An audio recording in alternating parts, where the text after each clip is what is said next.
Welcome back to my channel. This is a book haul. I haven't really been buying many books lately because I'm trying to save money because I've got a massive holiday coming up and then I'm having a celebration for my wedding. I am already married, but we're having a big party this time around and we're inviting a lot more people than were invited to our little legal ceremony last year. So that is turning out to be very expensive and so I'm having to save a lot of money. So I'm not really buying too many books. However, I did buy a few because one was a pre-order and then these four here are ones that I have from NetGalley and I found them for really cheap, so I didn't really want to pass up the opportunity when I saw them. I did buy a few, but I didn't spend loads of money, which was my main goal of the book buying ban that I put myself on. So let me show you the books that I bought first and then I'm going to show you a bunch of library books because I went wild at the library because why not? I do find that using the library helps kind of curb my impulse book purchases. If I can get to the library and then just have a quick browse and pick up any book that I'm interested in, then that's enough for me. I don't really need to go and buy a ton of books. I'm sure this is the tip that everyone already knew, so it's not really like a hot tip, but it's something that's working for me. So let me show you the books that I bought. First of all, I pre-ordered Wisteria, which is the third book in the Belladonna trilogy. I'm not going to go into loads of detail on what this is about, but basically there is a relationship between death and the main character in the first book, and then it turns into a bit of a murder mystery as well, so it's like a gothic mystery with a bit of romance as well.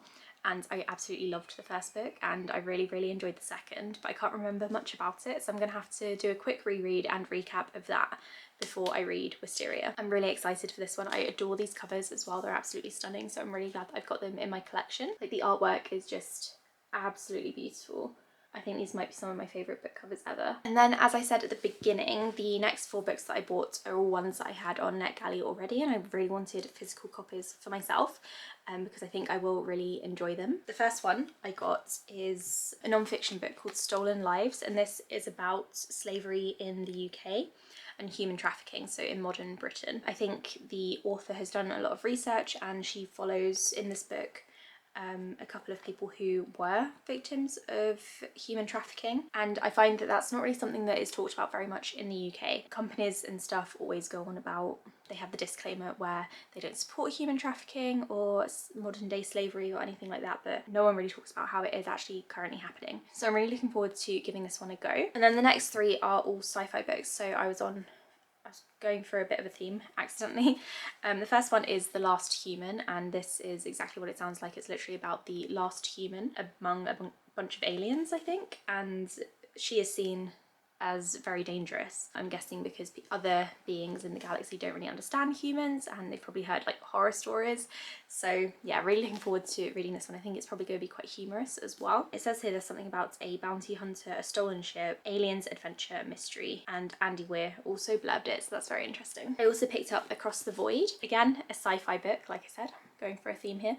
This is a survival space thriller book. And it says that it's set on Christmas Day in 2067. There's only one woman who is left alive after a disastrous first manned mission to Europa, which is a moon of Jupiter. It says that only her ex-husband, a NASA scientist, can help her. I think this one is going to be very thrilling, very exciting, so I'm looking forward to reading it soon. And then the final book that I bought for myself is Red Moon by Kim Stanley Robinson. This one, or this author, is a very popular sci-fi author. I've never read anything by him. I saw this one when it was up on NetGalley a few years ago. I think it was being released in paperback and I just really wanted to get my hands on it. It sounds really good. So this is about a man who witnesses a murder on the moon and has to go into hiding. And that's all I know, but it sounds very mysterious and very fun, so I'm looking forward to reading this one too. So those are all the books that I bought. Like I said, I was being very careful with my book purchases and I'm very pleased with myself. So now I'm going to get into the library books that I acquired. Some of these are ones that I have re-borrowed and you've probably seen them before, but I can't remember which ones those were. I can't remember which ones I've had out already. So let me start with one that I have already read, and that is The Last Thing He Told Me. This is a thriller book and it's about a woman who marries a man who already has a daughter. The daughter is called Bailey and she is, I think, 16 years old. The father and husband is called Owen. And one day he goes missing and he pays someone to give the wife, the main character, I can't remember her name, a note to say protect her, and the woman takes this to mean that he means his daughter Bailey, protect his daughter. And then this starts an entire like chain of events with both the main character and Bailey trying to figure out what's happened to Owen and why he has done a runner. It's a very thrilling book. It's leaning more into crime fiction rather than psychological domestic thriller. I ended up only giving this one 3 stars. I didn't love it, but it was exciting and I read it in one sitting, so yeah, there's that. I also DNF'd a book that I did reserve from the library, and that's a real shame because I had to pay £1, but you know, I'm still saving money. And that is The Wilds by Sarah Pearse. This is the 3rd book in the Detective Ellen Warner series, I think. The series starts with the sanatorium and then the retreat. I really enjoyed the first 2, but this one was just, it was boring. I found that the chapters they were far too short, and it didn't really give me a chance to get to know any of the characters that it was following. The time jumps were also a bit jarring, so I didn't really enjoy this one at all, and I DNF'd after about 100 pages. I was really looking forward to this one because I thought it was going to be like a survival thriller investigation sort of thing, and maybe it would have turned into that, but that's not what I was getting from the first 100 pages. It was really quite dull, so I DNF'd this and I'll be giving it back to the library very soon because I'm sure a lot of people have reserved it. I then found The Wren in the Holly Library by K.A. Linder. So this is a fantasy romance, and I think this is by the publisher of Fourth Wing, if I'm not mistaken. I might be, because I don't really pay attention to publishers. I'm fairly sure Red Tower Books is the Fourth Wing publisher, correct me if I'm wrong. But this is about a thief whose name I can't remember. It's probably not important. She trespasses and comes across a guy. I don't really know the plot, but I picked this one up because I was wondering if it would be as popular as Fourth Wing, and Amazon is constantly recommending this one and various others by this publisher to me. But I'm just not interested in buying them in hardback, so I'm glad that I found this one at the library so I can give it a go.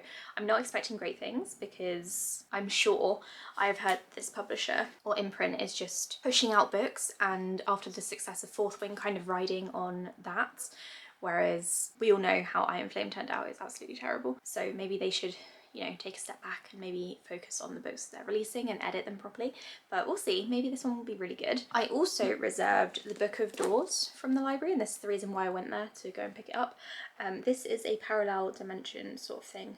The main character is given the knowledge somehow to turn any door into every door, and they travel through doorways and stuff, and I think it sounds really good. It says in the back that it's really dark, which I wasn't really expecting. It's a debut, a mesmerizing adventure, and unputdownable, so I'm looking forward to reading this one a lot. I really enjoy like parallel universe, time travel, door travel, I don't really know what that's called, like doorway fantasy? I'm sure there's a word for it. Portal fantasy maybe? So yeah, really looking forward to reading this one at some point soon. I also picked up the Atlas Paradox. I've definitely had this one out in the past and I've just not read it because I liked the Atlas 6, but I didn't love it.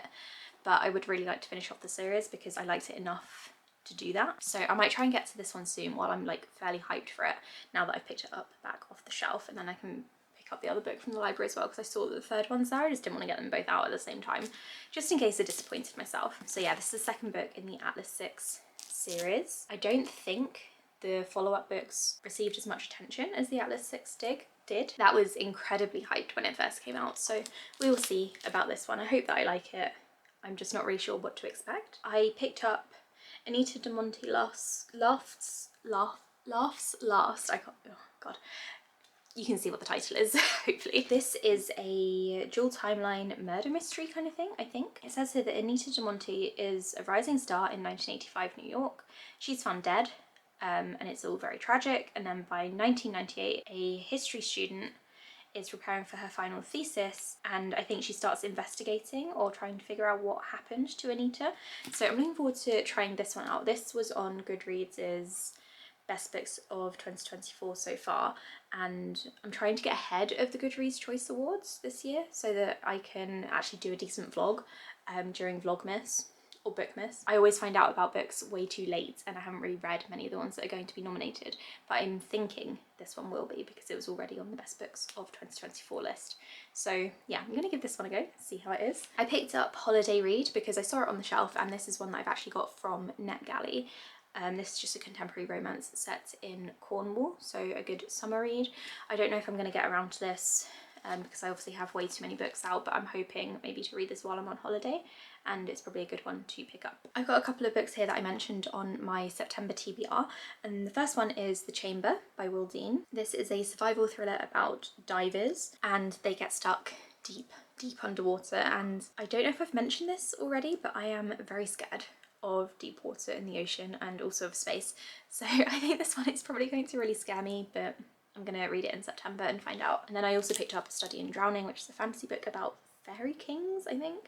Don't really know much about it, but my friend Justine really loved this one, so that's why I picked this up and I've put it on my September TBR. I also picked up Ithaca, which I also got from NetGalley, actually. This is the first book in a series of Greek mythology retellings, and this is a retelling of the Odyssey from the women's point of view. Obviously, Penelope, Odysseus's wife, didn't go with him on his journey. She had to stay behind in Ithaca and kind of run things, I think. So this is about Penelope as she's dealing with the abandonment by her husband while he went on his journey to find himself or whatever. So I'm really looking forward to reading this one and hopefully reading the rest of the series as well. I picked up Come and Get It by Kylie Reid. So this is one of the books that was on my most anticipated video, I think at the start of the year. This is by the author of Such a Fun Age, which I loved. I can't remember what this book is about. I've literally just picked it up because I like the author. It says here that Millie, the main character, is trying to get a job and buy a house and is saving up. A visiting professor offers her an unusual opportunity to make some extra money, which sounds sus. Agatha, meanwhile, is a writer recovering from a breakup.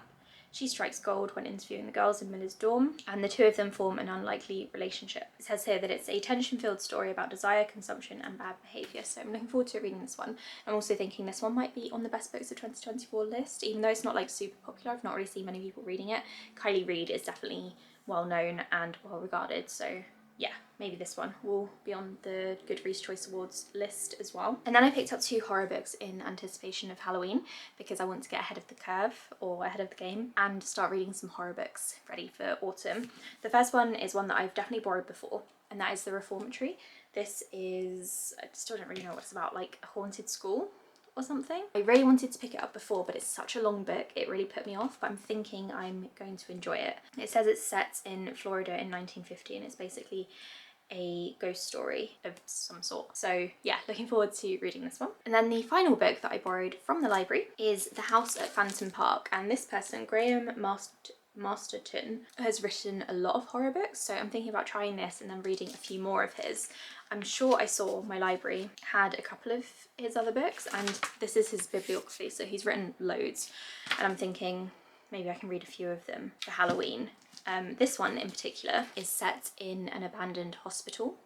I'm not really sure what's going on there, if people are trying to use the building for something else and it's haunted or something. I don't know. The hospital's haunted, and it's haunted by something 1,000 times more terrifying than ghosts, so I don't know, it sounds really good and I'm hoping that I really enjoy it. So those are all the books that I've acquired recently. You probably won't see another book haul for quite a while because I've got a lot of books to get through from the library. I'm not planning on buying any more books anytime soon. I do have a pre-order coming in of Turtle Moon, which is a middle grade book that will be coming in September, and then I don't think I've got anything until next year. Yeah, fun. I get to focus on my own TBR. Let me know in the comments below if you've read any of these books, if there are any that you're excited for me to read in particular and I can prioritise them. Let me know if you want solo review videos for any of them because I'd like to get back into doing review videos. And thank you for watching. I'll speak to you all soon. Bye.